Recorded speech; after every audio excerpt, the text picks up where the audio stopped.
I want you to do something for me right now. Just take a quick look at your wrist. Yeah, assuming you've got a smartwatch or a fitness band on, which, most people do these days. Right. And if you are wearing one, you probably just think of it as a handy little gadget. I mean, it counts your steps. Maybe it buzzes when you get a text message or tracks how well you slept last night. Just part of the daily routine. Exactly.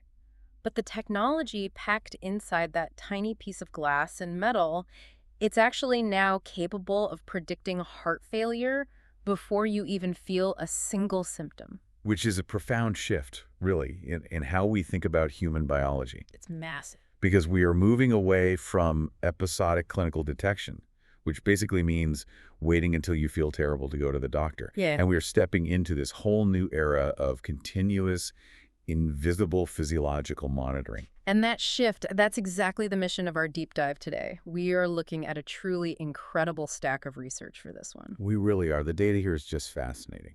Yeah, we have a massive systematic review covering dozens of studies on wearable health tech for chronic diseases. Plus, there's this fascinating clinical validation study where an Apple Watch was tested on patients under general anesthesia. That one is wild. It really is. And crucially, we have some profound papers exploring the underlying logic, the privacy implications, and the hidden biases of artificial intelligence in cardiac prediction. Right, because it's not all just perfect, shiny technology. No, definitely not. We are going to explore how strapping a computer to your wrist is revolutionizing healthcare, but we are also going to ask a very uncomfortable question. Is that device actually predicting heart failure accurately for everyone? Exactly. Or just for the people who physically resemble the developers who built it. And, the tension here is just fascinating to me. Because on one hand, you have the raw, almost miraculous technical capabilities of these tiny sensors. Yeah. But on the other hand, you have the very human elements of biological diversity and personal autonomy. I mean, the connection between raw algorithmic data and your personal agency, that is the real story we are uncovering today.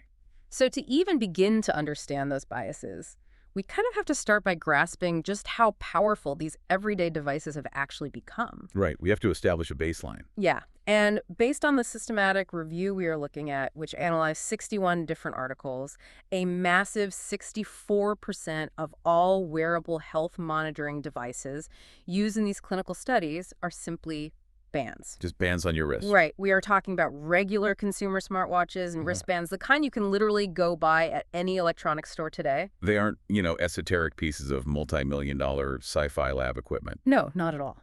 The sensors inside these everyday consumer goods, they are tracking complex acceleration metrics. And that is crucial for monitoring things like the subtle tremors of neurological diseases, like Parkinson's. Wow. Or even assessing how someone is recovering their gait after a stroke. And simultaneously, they are tracking highly granular heart rate and ECG data for cardiovascular diseases. And honestly, the accuracy of these consumer goods is what really stopped me in my tracks. Let's look at that Apple Watch study for a second. Oh, this study is such a perfect example. So researchers decided to test an Apple Watch Series 3 on 5 adult patients who were undergoing elective plastic and reconstructive surgery. Right. And they were doing this while the patients were fully under general anesthesia.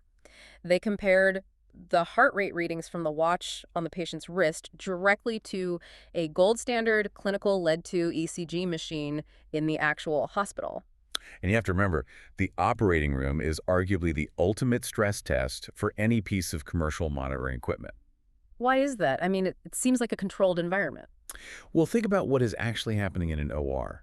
You have massive temperature fluctuations. You have fluids everywhere. The patient is constantly being repositioned. Oh, true. Plus, you have immense electrical interference from surgical tools, like electrocautery devices.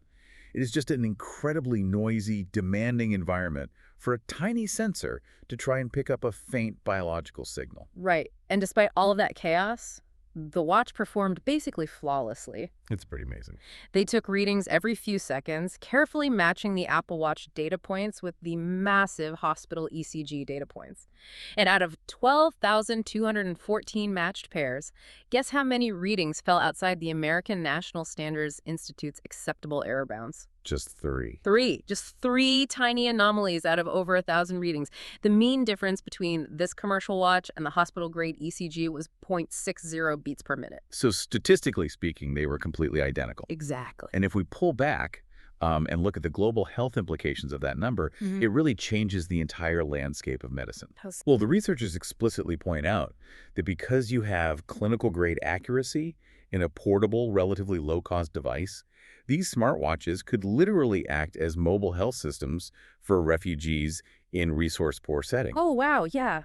That makes total sense. Right. You don't necessarily need a fully equipped hospital to monitor a vulnerable population for clinical deterioration.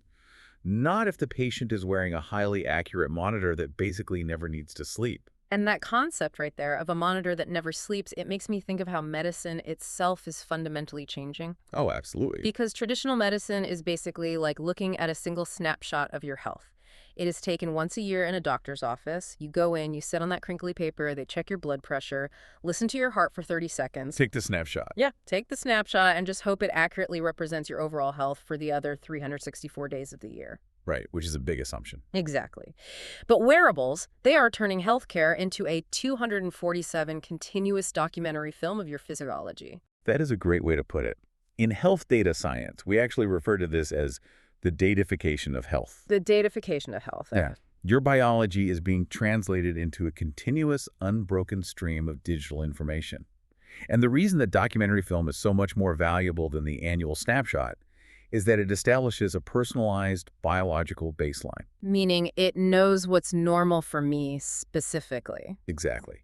Once a system knows exactly what your unique, healthy heart looks like over thousands of hours, it can detect incredibly subtle deteriorations. Like things we wouldn't even notice. Right. We're talking about tiny shifts in your heart rate variability that a human would never, ever notice.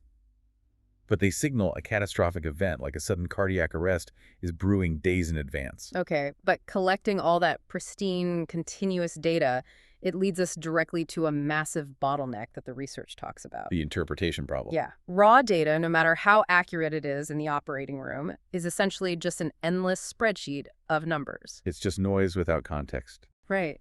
It's completely useless to a patient without a brain to actually interpret what those numbers mean. Right, because a sensor on your wrist doesn't predict heart failure. It is essentially just a microphone. It records the rhythm, but it doesn't know what the song means. I like that. The actual prediction, the lifesaver, happens deep inside the data pipeline. So let's break down that pipeline, because the sources detail how rigorous it has to be.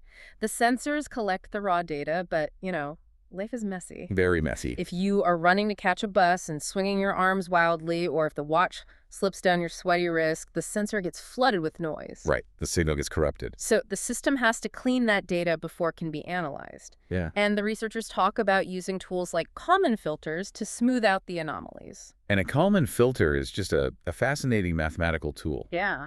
How does it work? Okay, so imagine you are driving through a tunnel and your GPS loses the satellite signal for a few seconds. The GPS doesn't just assume you vanished into thin air, right? Right. It kind of guesses where you went. Exactly. It uses your previous speed and direction to predict where you probably are until it reconnects. A Kalman filter does the exact same thing for your heartbeat. Oh, that's wild. Yeah. If the watch loses your pulse for a second because you swung your arm, the filter looks at the momentum of your past heartbeats, predicts where the next one should be, and basically bridges the gap so the data stream remains intact. Okay, so the data is collected, the noise is smoothed out by the filter, and then finally it is fed into the AI. The brain of the operation. Right. Specifically, the research highlights the use of deep learning models like convolutional neural networks, or CNNs, and recurrent neural networks, RNNs. Yep, the heavy hitters of deep learning.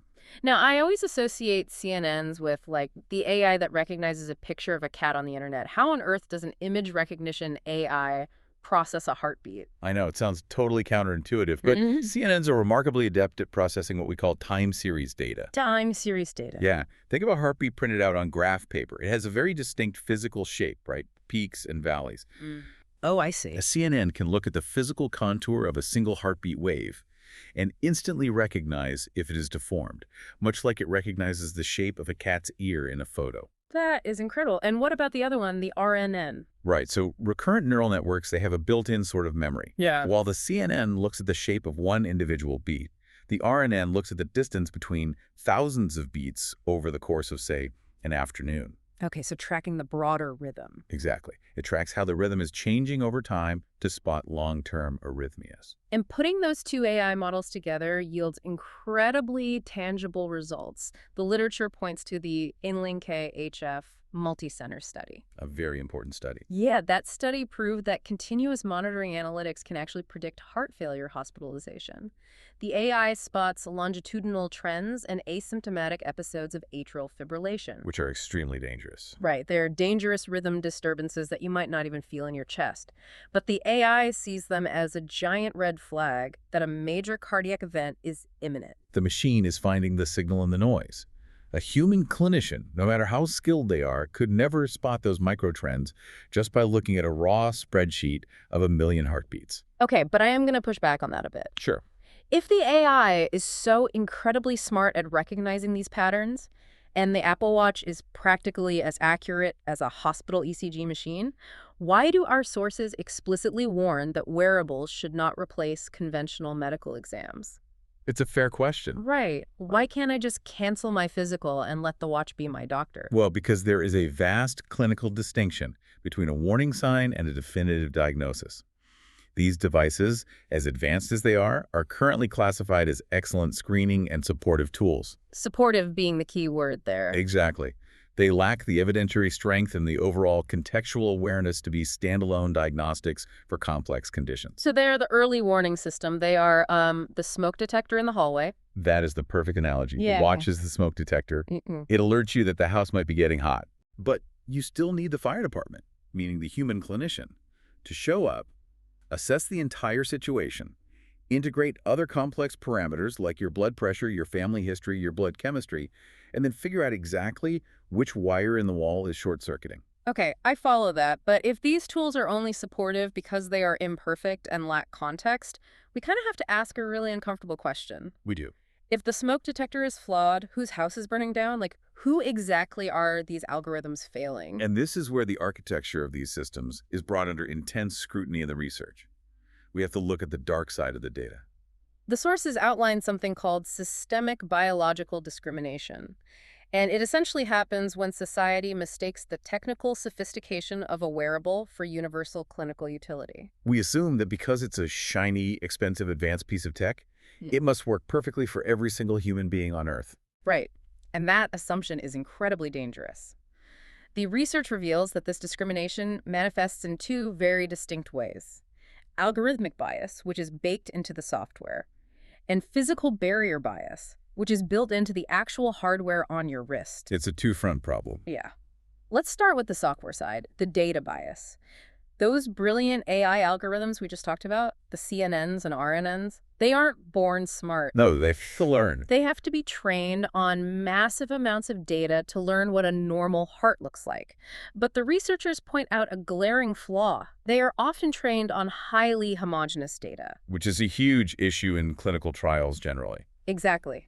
The populations participating in these tech-heavy research studies usually have high digital literacy, access to expensive gadgets, and time to participate in clinical trials. Which means older adults, socioeconomically disadvantaged populations, and marginalized communities are frequently left entirely out of the training data. So the algorithms learn from a very narrow slice of humanity. It's basically like designing a universal life-saving seatbelt for a new car, but you only crash test it with dummies of one specific height, one specific weight, and one specific gender. Exactly. And if you don't fit that exact mold, the safety device might actually fail you when you get into an accident. Right. If an algorithm designed to predict heart disease is trained primarily on data from young athletic demographics, its accuracy is going to plummet when it tries to read the heart of a 75-year-old. And then you have the physical hardware biases, which are arguably even more insidious because they are structural. Yeah, it is an engineering failure right at the point of contact with your skin. We're talking about the green lights. Yeah. If you take off your smartwatch right now and look at the back of it, you'll likely see flashing green LED lights. That's a photoplethysmography sensor, or PPC. Right. And let's look at the mechanism of how that actually works. The watch shines that bright green light deep into your skin and waits to see how much light reflects back off your blood vessels. Yeah. As your heart pumps, the blood vessels expand and contract, changing the amount of light that bounces back. That shifting reflection is how the watch calculates your pulse. But the research explicitly states that these PPG sensors struggle with accuracy based on skin tone. And the mechanism behind that failure is simple biology. Melanin, which is the natural pigment that gives skin a darker tone, it actually absorbs green light. That's right. If you have a darker complexion, the melanin absorbs a significant portion of that green light before it can reach the blood vessels, Yeah. meaning a much weaker signal reflects back into the tiny sensor on the watch. Wow. It is the equivalent of trying to read a complex novel by candlelight.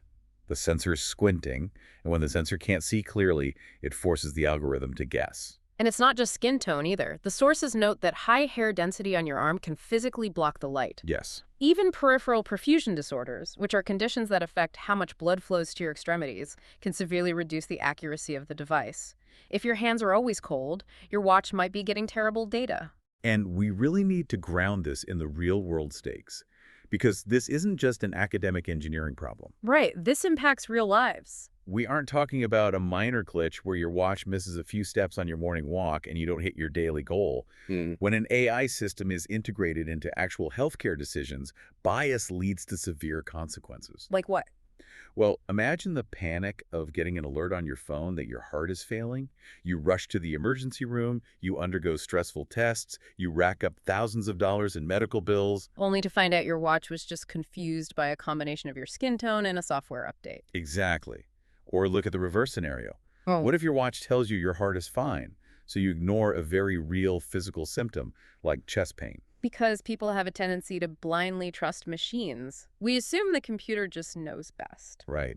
And the research also touches on the secondary fallout. What happens when health insurance companies start using this data? Oh, that's a scary thought. We're looking at the possibility of unjustified spikes in your insurance premiums simply because an algorithm misread your resting heart rate due to your biological makeup. It is a massive erosion of human agency. You are being judged by a machine that was never actually calibrated for your unique biology, and you have no idea it is happening. Which brings us to the natural resolution of this entire systemic mess. We clearly cannot allow flawed, biased algorithms to make life-altering medical decisions in the dark.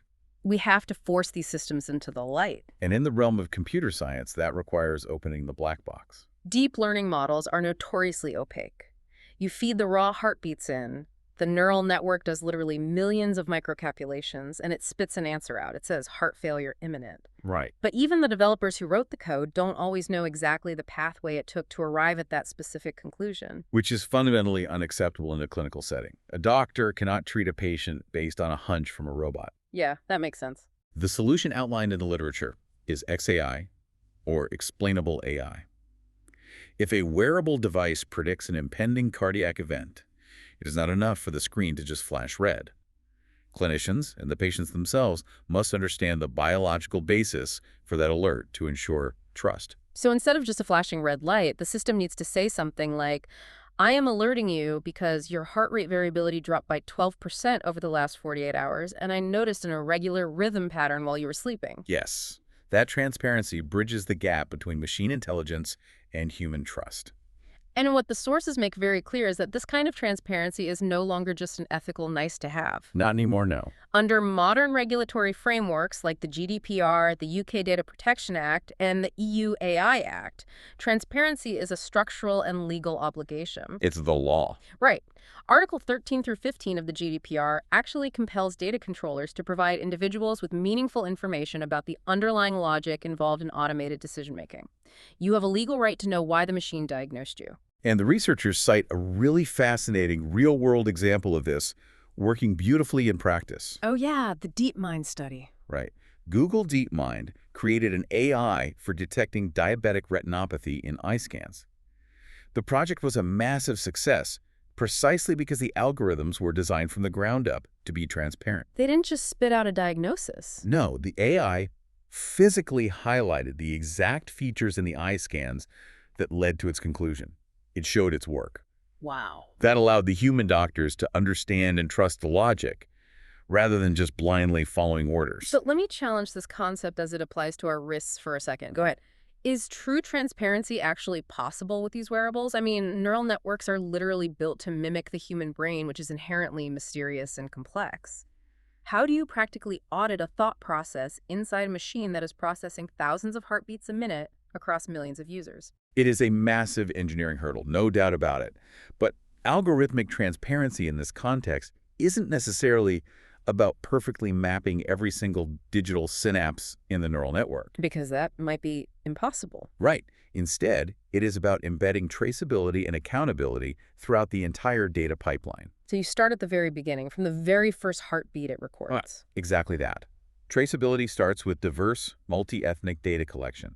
It means cleaning the data openly and documenting the assumptions made by those Kalman filters we talked about. So everyone knows exactly what's being filtered out. Yes. It ensures the algorithms are trained on truly representative populations. And, crucially, it requires implementing clear, user-centric consent mechanisms so you, the user, actually know how your most intimate biological data is being utilized. Right.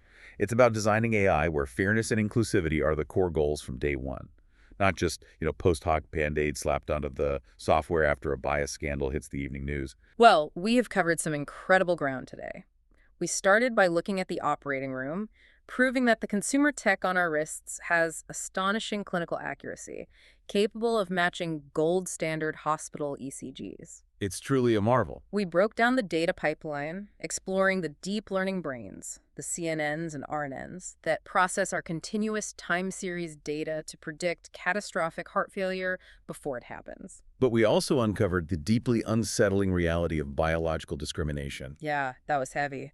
We saw how physical hardware limitations, like green light sensors struggling with melanin, combined with homogeneous training data, can leave marginalized populations at serious risk of misdiagnosis and financial harm. And we ended with the urgent legal push for explainable AI, demanding that these black boxes be opened so we can actually trust the medical guidance they provide. That's a lot to think about. It is. And I want to leave you with one final concept to mull over as we wrap up. It is a question of digital health sovereignty. Digital health sovereignty. Yeah. Imagine a future, which is likely only a few years away, where your wearable knows you are going to suffer a medical emergency before you do. I mean, on the surface, that is a life-saving warning. It is, absolutely. But consider this. If that vital insight into your own body is locked inside a proprietary opaque algorithm owned by a massive tech corporation who actually owns your health, Oh, wow. your physical body is generating the data, heartbeat by heartbeat. But are you really the one in control of your own biological future if you don't have the right to understand how that data is being interpreted? That is a profound question to carry with us. Thank you for joining us on this deep dive. The next time you look down at your wrist to check the time or see if you hit your step goal, just take a moment to remember the immense power and the hidden, complex biases sitting right there against your skin. Keep questioning the technology you wear every day.